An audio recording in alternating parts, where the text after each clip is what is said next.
네, 안녕하십니까. 오늘이 2019년 12월 17일입니다. 오늘은 계약 전 알림 의무 위반, 즉 고지 의무 위반에 대해서 알아보도록 하겠습니다.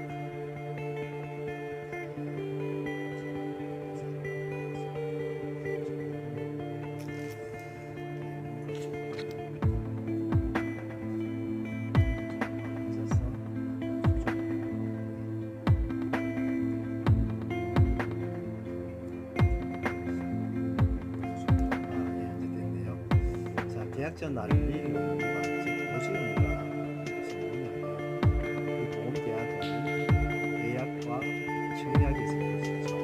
승낙에서 이루어지죠. 청약과 승낙에서 이루어지죠. 고지 의무는 계약과 청약할 때, 즉 계약자 피보험자를 청약할 때 진단계약을 찾아서 청약서에 질문한 중요한 사항에 대하여 알고 있는 사실을 반드시 사실대로 알려야 되는 게 고지 의무예요.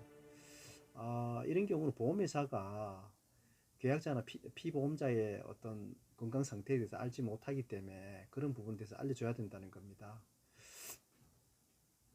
그리고 다만 진단계약의 경우에는 의료법 제3조의 규정에 의하면 종합병원과 또 병원에서 직장 또는 개인이 실시한 건강진단서 사본 등을 건강 상태를 판단할 수 있는 자료로 건강진단을 대신할 수 있습니다. 그 다음에 이제 보험 계약자 등이 고지 의무를 위반해서 위반한 경우에는 보험 계약 해지 또는 보험금 지급이 되지 않는 불이익을 당할 수 있습니다.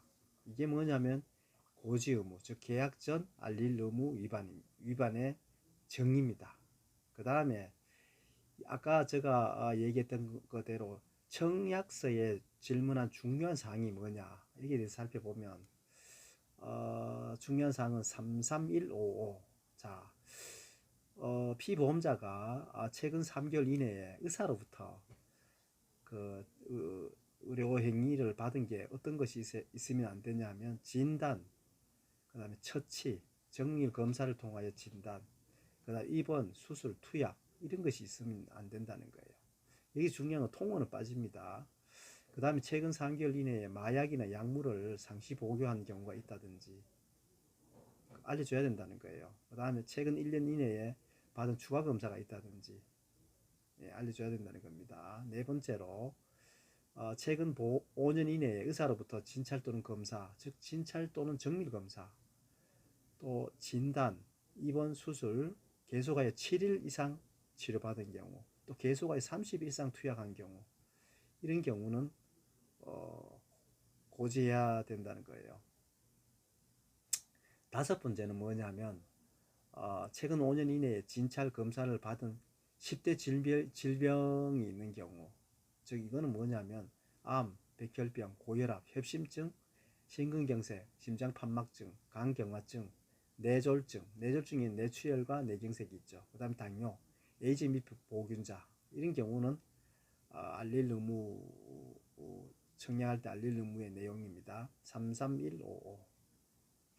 줄이면 최근 3개월 내에는 진입투스, 그 다음 최근 3개월 내는 마약, 약물, 상시 복용, 최근 1년은 추가 검사가 있는 경우, 그 다음 최근 5년 이내에 투수 진입 조정치, 그 다음 다섯 번째는 10대 질병, 최근 5년 이내에 진찰 검사를 받아 10대 질병이 있는 경우, 암, 백혈병, 고혈압, 협심증, 심근경색, 심장판막증, 간경화증, 뇌졸중, 뇌중인 뇌출혈, 뇌경색, 당뇨, 에이즈 및 보균자, 이 경우는 중요한 사항이 들어갑니다. 그래서 알려줘야 되죠. 자, 그런데 보험계약자나 피보험자가 이러한 고지를 안 했을 경우에 어떻게 되냐? 고지를 안 했을 경우에는 그 알릴 의무 위반, 즉 고지 의무 위반했을 경우 효과는 어떻게 되냐? 당연히 보험회사는 이 사실을 알게 되면 그 손해 발생 여부와 관계해서 계약을 해지할 수 있습니다. 해지할 수 있고 해지할 수 있죠. 근데 이제 해지하면서 해지 환급금은 지급하겠죠. 근데 이제 보험금 지급 관계와 인과관계는 어떻게 되느냐? 인과관계가 있다면, 즉 고지 위반 사항과 보험사고 사이 인과관계가 있는 경우는 계약 해지하고 보험 지급 거절하겠죠. 그 다음에 이제 이때 회사가 계약을 해지할 때는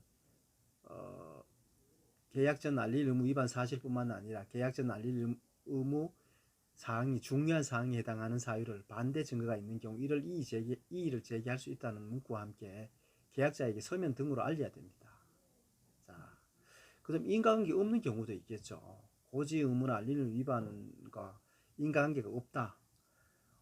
즉 고지 의무 위반이 보험사고 발생에 영향을 미치지 아니한때, 즉 인과관계가 없다. 그럼 보험자는 계약 해지 여부와 관계없이 보험금은 지급 책임이 발생한다는 거죠.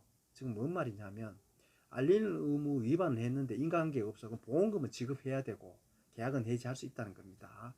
이러한 입증 책임은 누구에게 있냐? 보험회사에 있습니다. 인과관계가 있다 없다의 입증 책임은 보험회사에게 있습니다. 자, 그 다음에 중요한 게 이제 무조건 보험회사가 고지 의무 위반했다 해서 계약을 다 해지할 수 있냐? 해지에 제한이 있습니다. 제한은 이걸 암기를 저는 어떻게 했냐면 고제약 진설타 이렇게 암기를 했는데, 첫 번째는 뭐냐면 보험회사의 고의가실이 있는 경우, 즉 회사가 계약 당시에 그 사실을 알았거나, 즉 고의로 알았거나 또 과실로 인해 알지 못하였을 때, 그럴 때는 뭐 하는 거예요? 계약 해지할 수 없다는 거죠. 그 다음에 상법상 제척기간에 해당하는 경우가 있는데, 회사가 그 사실, 즉 고지 의무 위반 사실을 안 날로부터 1개월이 지났거나 그 다음에 계약을 체결한 날로부터 3년이 지났다. 이런 경우 계약 해지 못합니다.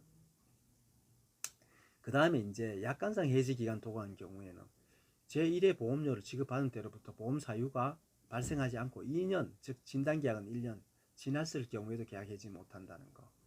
그 다음에 건강진단서 등에 명기된 경우,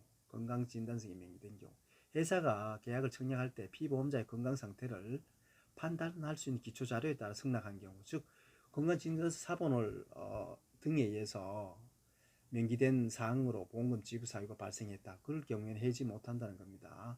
세 번째로 보험 설계사 등의 고의가실. 우리 요즘 뭐 보험 설계사들이 보험 가입하기 위해서 계약자는 피보험자를 고지 의무 위반하지 못하도록 기회를 주지 않거나, 또는 계약자 또는 피보험자의 고지할 것을 방해하는 경우도 있지 않습니까? 그러거나 또는 계약자 또는 피보험자 사실대로 고지하지 않게 하거나 부실한 고지를 하는 거예요. 보험 설계사 권유했을 때, 이럴 때는 계약 해지 못합니다. 네 번째는 이제 타사에 가입한 사항을 이제 계약자나 피보험자 고지하지 않았을 때도 그 보험 계약 해지를 할 수 없다는 겁니다. 즉 보험사는 다른 보험사의 보험 가입 사실을 고지하지 않았다는 이유로 계약 해지하거나 보험금 지급을 거절할 수 없습니다. 보험금 지급을 거절할 수 없다. 이게 이제 계약 해지 사항입니다. 이상같이 고지 의무 위반, 즉 계약 전 알릴 의무 위반에 대해서 정의와 그 다음에 어떤 걸 고지를 해야 되냐, 계약자는 피보험자는 그 내용의 중요한 사항에 대해서 알아봤고, 근데 이제 보험사는 무조건 계약 해지를 할 수 있느냐, 제한 사유에 대해서 알아봤습니다. 이상입니다.